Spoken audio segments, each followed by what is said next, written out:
158 कोटी टंकार भित्तिप्रस्तर कले पंचायत राज मंत्री। ओडिशा रे सरकार आसिला परठू वर्षक मध्यरे अनेक उन्नयनमूलक कार्य पई संकल्पबद्ध। 2 दिनिया गस्तरे पंचायत राज मंत्री रवि नारायण नायक गस्त करी नवरंगपुर जिल्लार 251 टी प्रकल्प पई 158 कोटी टंकार भित्तिप्रस्तर करिसंती। जिल्ला स्तरीय अधिकारी को नै जिल्लार अनेक उन्नयनमूलक कार्य को एक समीक्षा बैठक मध्य करिसंती। अन्यमानक मध्यरे शिक्षा मंत्री नित्यानंद गण, नवरंगपुर विधायक गौरशंकर माझी, झरेगां विधायक नरसिंह भत्रा प्रमुख जोग देइथिले। प्रथमे मंत्री कोडिंगा स्थित वन विभाग द्वारा निर्माण करा जायतिबा वर्णमाला उद्यान को जे उद्घाटन करिसंती। अ ठारू ल पर्यंत वर्णमाला रे गछ लगा जायछि। एहाकु देखि नवरंगपुर वन विभाग को धन्यवाद देबा सह ओडिसा रे एहा एक स्मरणीय होई रहइबो बोली कहिसंती। नवरंगपुर सदर ठारे जिल्लार उन्नति सकाशे 251 कोटी प्रकल्प पई 158 कोटी टंकार भित्तिप्रस्तर स्थापन करिसंती, जहाकि जिल्लावासींक खुशी खबर बोली मंत्री रवि नारायण नायक को धन्यवाद दैछंती शिक्षा मंत्री नित्यानंद गण। ओडिशा रे मोहन सरकार आसिबा परठू आम जिल्ला रे अनेक उन्नयनमूलक कार्य यथेष्ट भावे होईछि बोली 2 जण मंत्री अभिभाषण रे कहिसंती। जिल्ला रे पानीय जल व्यवस्था पई मंत्री अधिक गुरुत्व दे विभाग को निर्देश दैछंती। ए माटी नवरंगपुर माटी एक वीरत्व गारिमा सृष्टि करुथवा माटी।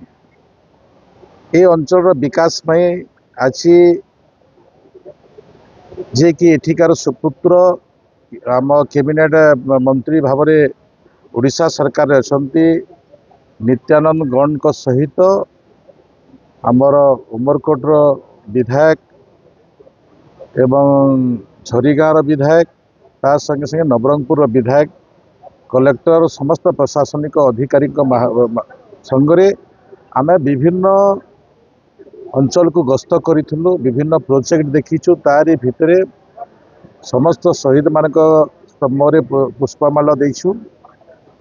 द्वितीयतः आमे जो माने कि अंत्योदय गृह योजनार टंका पाई नांती तांको पाखकु जाइछु।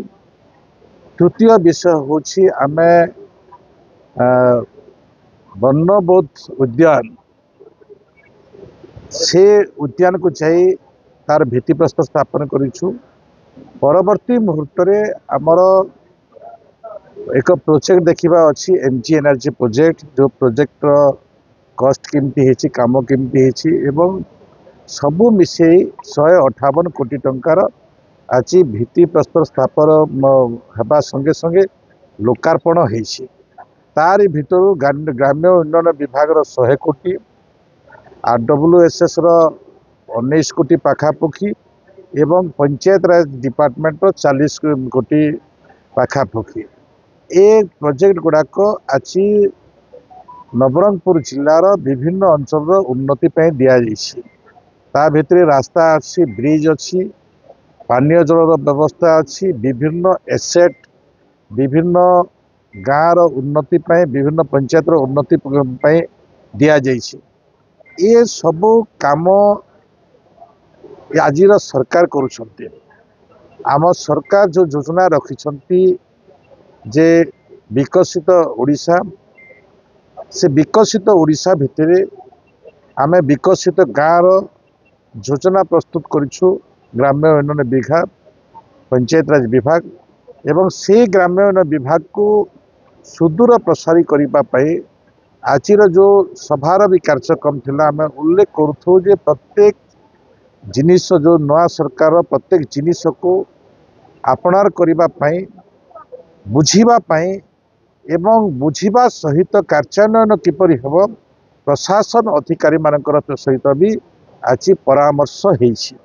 से परामर्शर निर्यास रे आमे 5 वर्ष भितरे नवरंगपुर जिलार समस्त रेवेन्यू विलेज को आमे कनेक्टिविटी देबू, रास्ता देबू।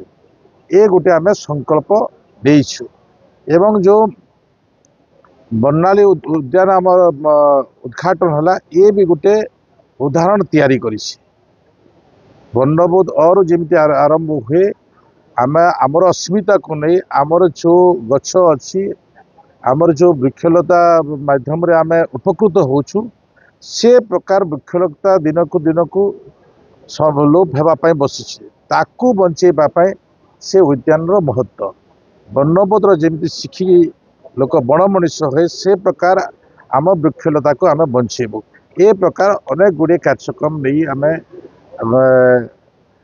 नवरंगपुर को गस्त होता एवं आम आशा करुचु आगामी दिन में योजना देचु जे आगामी दिन में जो सरकार योजना को आउ टिके सुदूर प्रसारित करने आम आहरी तल स्तर को जीवु। देखंतु मोहन माझींकर वर्षक भितरे आज अनेक सारा योजना होईची।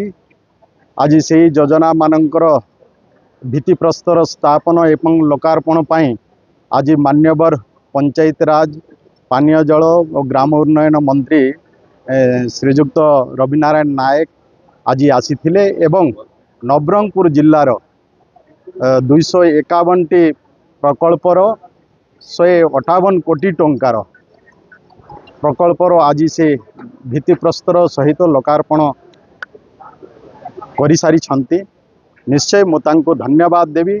आज से नवरंगपुर को आसी नवरंगपुर विकास पाई गत काली ठारू राति पर्यंत से अनेक विषय उन्नतिमूलक काम को नहीं से समीक्षा करिसंती एवं से कामर अग्रगति विषय रे से जिल्लार केमती आगामी दिन अग्रगति हम से विषय रे समस्त अधिकारी मान को से कहिसंती एवं समस्तंकर सक्रियता बल रे ये नवरंगपुर जिल्लार विकास हो पारिबो से कथा भी कहिसंती एवं विशेष करी आज आउ भी गोटे नवरंगपुर जिल्ला रे वन विभाग तरफ वर्णमाला उद्यान गोटे होईची। निश्चय ये वर्णमाला उद्यान केवल जे गोटे उद्यान नुह ये गोटे ओडिशा अस्मिता भी प्रतीक सूचौचे एवं ये सुंदर उद्यान हो पारिछि। निश्चय वन विभाग को भी मो धन्यवाद देवी। मते लगुच जदि वर्णमाला उद्यान जदि कौटी हो नवरंगपुर ओडिशा राज्य रे तो ताहा आम नवरंगपुर जिल्ला रे होईछि। सेतिपाई आमे भी गर्व करुचु। निश्चय आज समस्त को परिवेश सुरक्षा जंगल सुरक्षा करिवार आवश्यकता रही से दृष्टि देशर यशस्वी प्रधानमंत्री भी माँ गछटीए जो कथा कहते से अनुसार आज एमती जो उद्यान तैयारी होछि निश्चय ये स्वागत योग्य विषय। नवरंगपुर गगन कतायत रिपोर्ट विश्व विजय न्यूज ओडिशा।